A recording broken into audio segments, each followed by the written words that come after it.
Alright, welcome back for Unit 3, Day 9. Reminders to have out your history notebook and you're taking notes as you move through the video. And make sure that you complete the vocabulary for this video, either highlighting your notes or writing out the definitions. Alright, let's go ahead and get started. So our key terms for the day are Janissary, Selim III, Mahmed II, Sick Man of Europe, Young Turks, the Tanzimat Reforms, Abdul Hamid, Muhammad Ali, Muhammad Ahmed, and the Mahdist Jihad. All right, our key concepts for today are problems facing the Ottoman Empire in the modern period, the impact of reform for the Ottoman Empire, Egypt and Ali, and the Mahdist revolt and significance. All right, so let's talk about the Ottomans. So the Ottomans have been around since the 1300s to 1400s, and by the 1700s, the Ottomans were in complete retreat. A series of weak rulers, secession struggles with harem politics, open up the doors for power struggle from regional governments who colluded with each other to drain the treasury, thus making the empire not have any money. Religious leaders who are also kind of colluding against each other, who are kind of also struggling for power. The Janissary commanders who don't want to lose their land and power. Oh, and the fact that Ottoman Empire is losing land from Europe, mainly Russia, also with some other independence movements that are happening in northern Ottoman Empire are all going to lead to this big, just kind of fallback of the Ottomans. Now, Ottomans were known as the sick man of Europe. They were dying, right? The British would prop them up with money and kind of support in the 19th century because they didn't want Russia to destroy the Ottoman Empire and gain more control. So literally, just like the last time we talked about the Ottomans, they are on the slow decline, right? There are some attempts at reformed. Internal reforms were key. Selim III made modest reforms in the bureaucracy and military, including the army and navy. Because before these reforms, Ottoman Empire was super powerful in the early time because they were using muskets and mixed arms and all these things. But now they're getting outgunned by modern boats, rifles instead of muskets. So they really got to catch up. But this angered many officials and the Janissaries. Remember, Janissaries were elite soldiers. Because if he reformed, they would lose their power. So they rebel and kill him in 1807 to 1808. 20 years later, Mahmed II was much more successful in reform with the help of European advisors. He's going to build a smaller, more professional military that's going to kick the Janissaries out. He's going to establish a Western-style bureaucracy with a Westernized army and European advisors. Now, from 1839 to 1876, the Tanzimat Reforms will introduce Westernization to all aspects of the Ottoman Empire, including education, transportation, technology, media, and finally they're going to create a constitution, becoming more of a republic. Now, this helps the structure of the Ottoman Empire and allows them to become more kind of structured, but it does little to help the economy. As when you let Europeans in and you let other influences in, you increase competition, which drives down prices. Also, women are going to gain very little from these Westernization policies. So let's go ahead and move on. Also, well, as it moves forward, the state is strengthened by these reforms, but the dynasty, these rulers, feel threatened by these change. And the Sultan Abdul Hamid will respond to this threat upon his power due to these European influences and reforms by shifting to absolutism. He will become a dictator. He will abolish all of these new constitutions and restrict personal freedoms. He's basically going to crack down and try to become more conservative and more kind of back to the way it was. A group known as the Young Turks, or the Ottoman Society for Union and Progress, were exiled and began to plan rebellions against the Sultan. By 1908, they succeed in his removal, and the Constitution and civil liberties are restored, but they install a puppet leader, a puppet sultan, um, to kind of rule, so people don't think that they've kind of just replaced him. They're still a leader. They put like a leader in charge so that people don't get too upset. Um, but on the fringes of the empire, the like at edges, they want to become more independent, or they begin to be absorbed by Europeans, and these European imperialists. The Ottoman Empire is going to slowly die.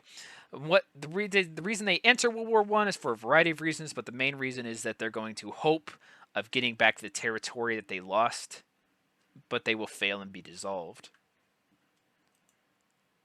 So let's talk about crisis in other Arab lands. As we talked about Napoleon conquering basically everything, or trying to, he will successfully defeat the Ottoman Mamluk vassals in Egypt, and he's going to take over the Nile Valley. Britain will soon remove the French presence and installed an Albanian Ottoman named Muhammad Ali in Europe. And due to this, he's going to use these kind of European influences to reform the local government and local military. He's going to this basically frees Egypt from Ottoman control. He will attempt to reform the economy, but it's extremely difficult to reform the economy, especially when you're spending too much money on war and time on war. Um, He's also going to ally with landlords up and down the Nile into Sudan to control the peasants.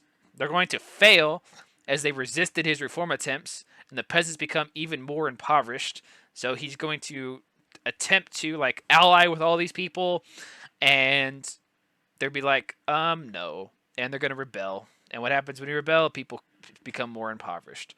What this leads up to is this leads to open intrusions by the Europeans as a result of this array, but due to his reforms of government and military and trying to reform the economy, he is known as the kind of father of modern Europe.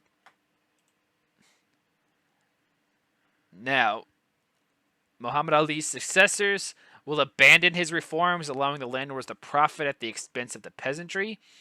Egypt will begin to only produce one crop, and that's a cash crop of cotton. Foreign investments will build the Suez Canal, which was completed in 1869, right? Which is going to bring a lot of money into Europe, or into Egypt. But Muslim intellectuals and political activists look for ways to protect Egypt from weak rule. Some called for jihads, which are religious wars, against foreign infidels. Other thinkers stressed the need for Western education and technology and blending it with traditional Muslim thinking, with Quranic teachings. It doesn't. People, they can't get on the same page, right? And in 1882, Ahmed or Rabi leads a revolt against the Khedive, which is the ruler, to kind of bring change to Egypt again. Britain will intervene in this, and they're going to do this to protect the status quo, meaning that they're going to protect to keep everything in balance. Britain then made Egypt a protectorate, meaning that if anything happens to Egypt, Britain will get involved, instead of puppet Khedives that are controlled by British consuls. So basically, they create a puppet government, meaning that the Egyptians really have no control over their government anymore, and it's really controlled by the British.